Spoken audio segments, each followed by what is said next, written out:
Hello, and thank you for joining us on Dark FM Radio. We are currently on the air.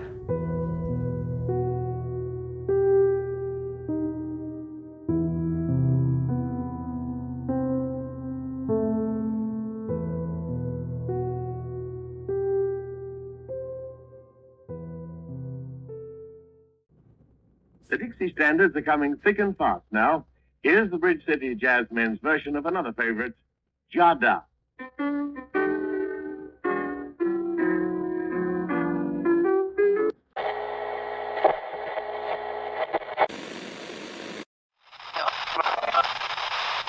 Hey, all you ghouls and goblins out there.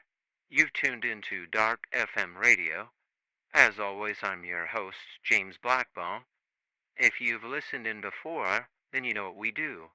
But if you're new to the show, first of all, welcome. Here at Dark FM Radio, we tell stories. And not just any stories. First-hand accounts of unexplainable and creepy experiences. Anonymous emails and letters from regular people who claim to have witnessed or experienced something from either the supernatural, some kind of terrifying experience, or just something that just quite can't be explained. So, sit back, relax, turn out the lights, and join us. Our first story tonight is a good reminder that when you're delivering things to strangers, not to forget that they are just that, strangers, and you never know what they're capable of. We'll call this story The Delivery.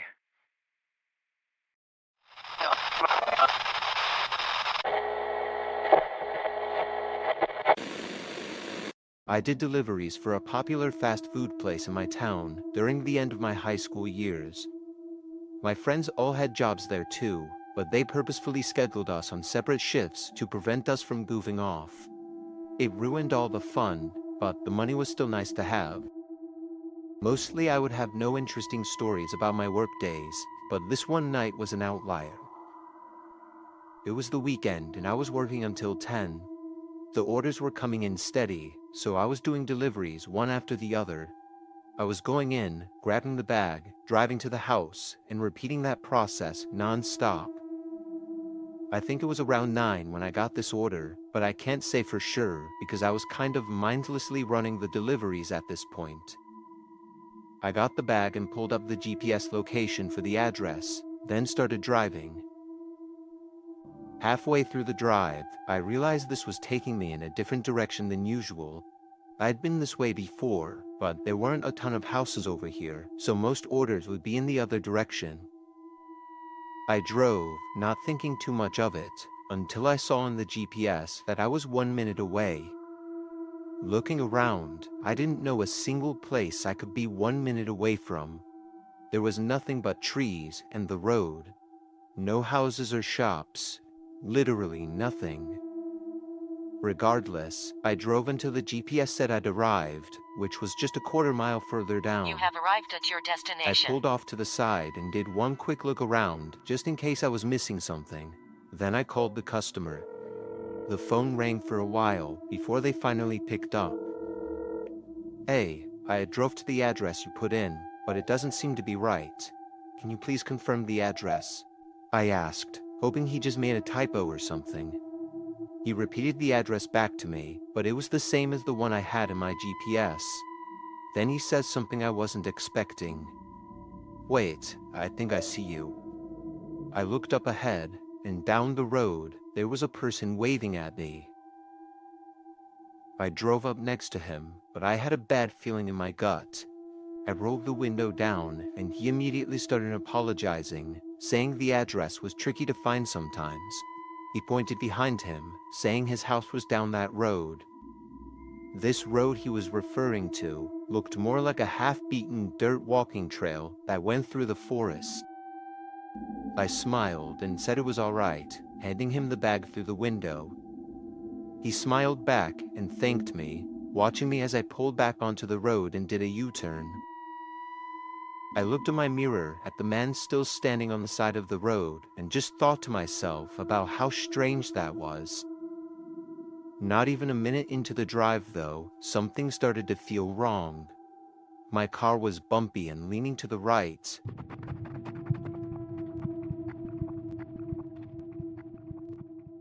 And it was getting increasingly worse by the second. It started to feel dangerous to even drive, so I had to pull over. Before doing anything else, I called roadside assistance. How can I help you? I didn't know what was wrong yet, or if it had anything to do with that man, but like I said, I had a bad feeling in my gut, and I wasn't taking any chances. After getting off the phone with them, I got out and looked at my tires. My front right tire was busted, and that was the tire closest to where the man was standing, so I put two and two together pretty quick. I looked back down the road where I came, and in the distance, I saw a figure walking toward me. I hurried into my car and locked the doors. He approached slowly, probably knowing the exact situation I was in. As the man got closer and closer, I contemplated whether or not to risk driving on my busted tire, but by some miracle, a truck came down the road and stopped behind me. They got out and asked if I was okay. I saw the man walking quickly back the way he came. I took this opportunity to tell the man from the truck of my suspicions, and he stayed there with me until the roadside assistance truck came, which was only a minute later.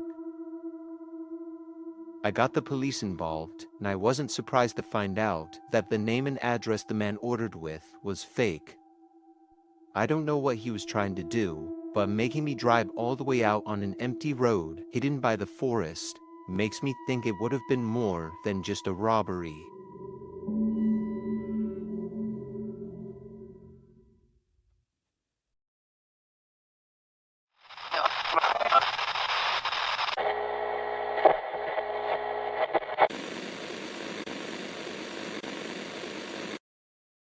Well now, one thing to remember is that as much as we'd like to trust everybody we meet, sometimes it's good to be weary.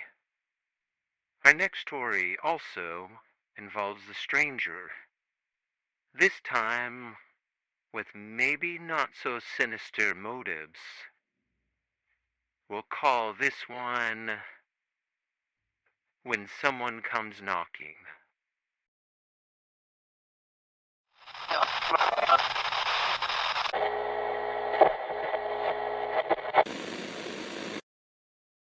Last year, my roommate moved out of the house we had been renting together for the past 4 years. By then, both of us had gotten better jobs and were getting paid more, and the house we had wasn't the best, so it was only a matter of time before one of us moved out to get their own place. After he moved, though, I was able to use more of the space in the house and actually just decided to stay there for another year or two. This happened during this time in early December. Our area was going through a week of some pretty bad snowstorms, and the office I worked at allowed us to work from home for a few days if we wanted to.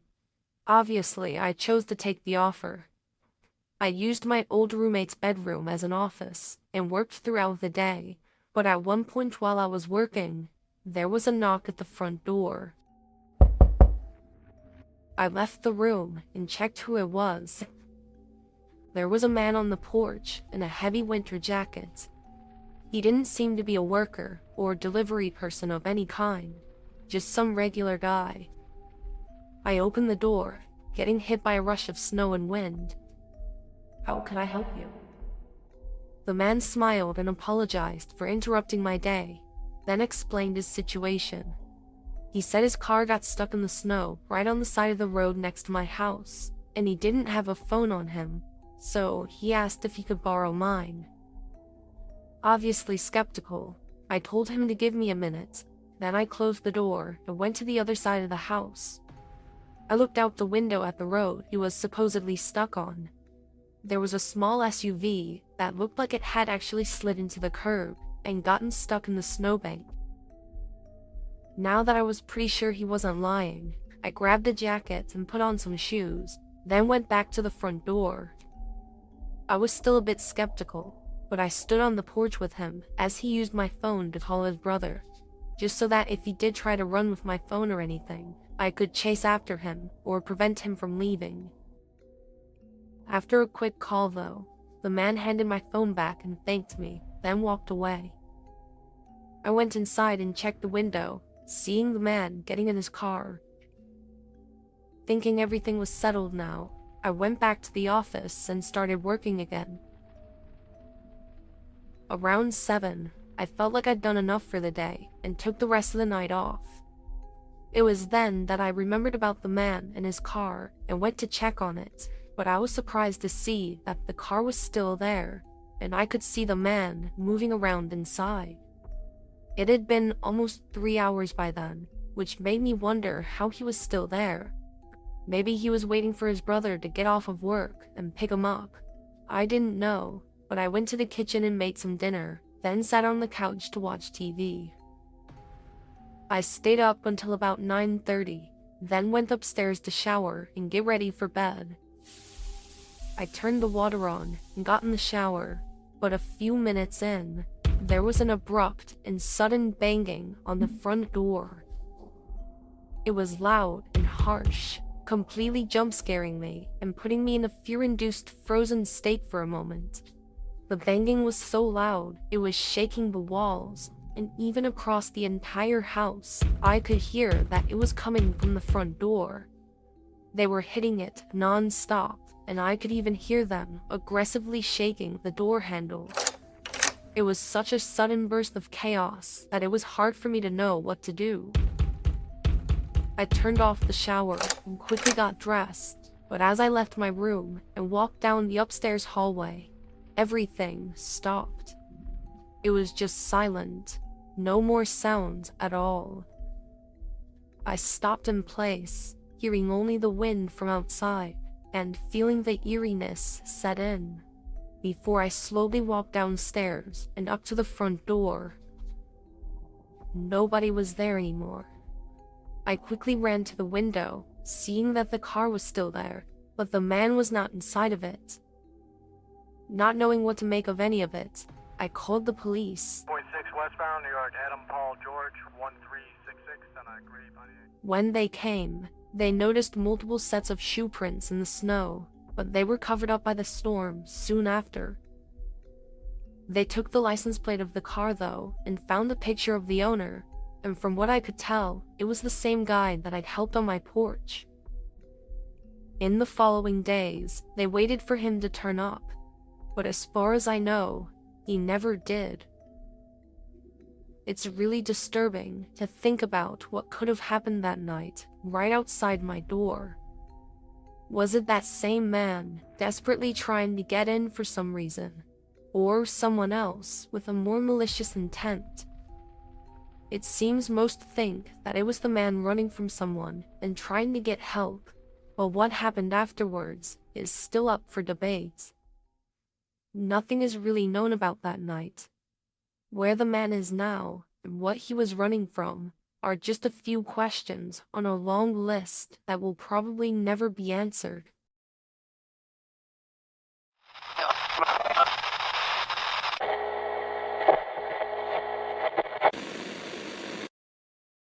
Well, that was very mysterious. I wonder whatever happened to that guy. Well, I guess we'll never know. Our final story tonight is another example of why we should always be weary of strangers and never let our guard down. We'll call this one Come On In.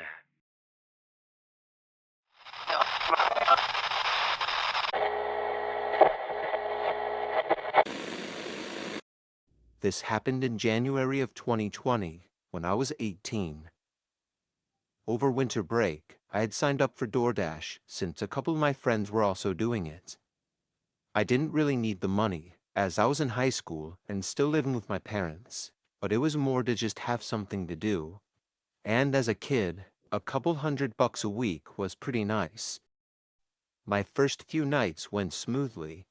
I got the hang of it after the first 3 or 4 orders, and after that, it was all just the same sort of work cycle. During my second week, I started working more though, getting excited about making money for the first time and trying to make as much as I could.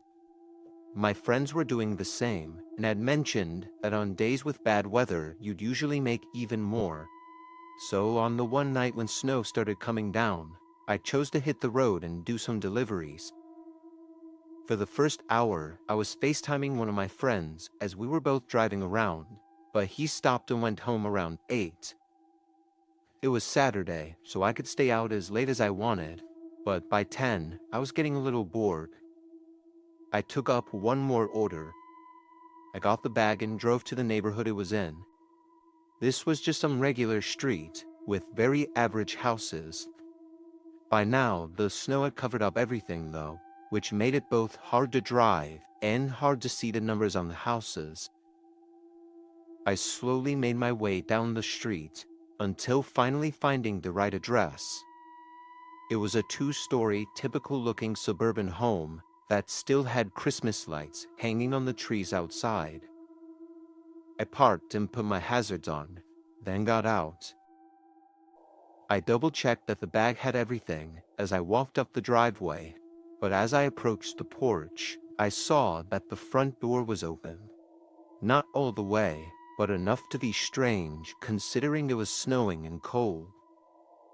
I figured it was so I could leave the bag inside the house rather than out in the snow, so when I got up to the door, I pushed it a little bit more open and slid the bag inside the house. But just as I pulled my phone out to take a picture for confirmation, I heard a woman's voice yell from across the house. She asked if I was the delivery person dropping off her order. It sounded like a young woman, maybe even early 20s. "Yeah, I put it right here in your doorway," I said, not expecting the conversation. The woman responded right away, saying I could push the door open and bring the bag to her. I knew it was strange to be asking me to go inside their house, but I pushed the door open just to see where they were. Past the entrance, there was a long hallway that led to what I think was the kitchen, and on the wall, I could see the clear shadow of the woman who was presumably standing right around the corner. Where do you want me to bring this?" There was a long moment before the woman responded. She leaned half of her body around the corner and showed herself at the end of the hallway, telling me to just bring it over to her and gesturing with her hands for me to come in. But as she went back around the corner and out of sight, I realized that the shadow outline on the wall hadn't moved with her. It was someone else's shadow standing somewhere by her around the corner. I stood there for a second as I felt blood rush through my body. Then I quietly placed the bag down and took a few steps back before turning and rushing away from the house. I stumbled into my car and glanced back at the house as I pulled away.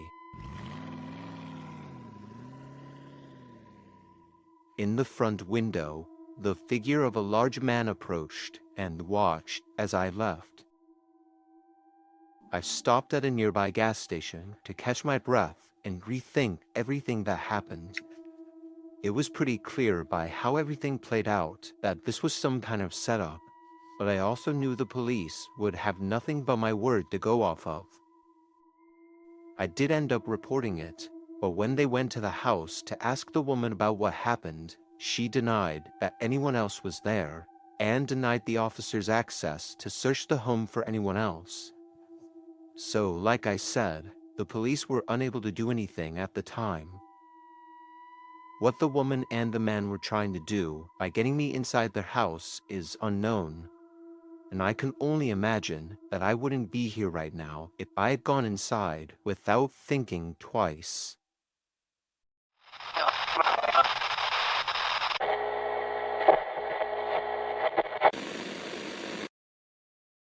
Looks like he made the right decision not to go into that house. A decision that may have saved his life. Thank you for tuning in to another episode of Dark FM Radio. Credit our source for these stories, MJV Animations on YouTube. Be sure to like and subscribe wherever you get your podcasts. It truly does help us.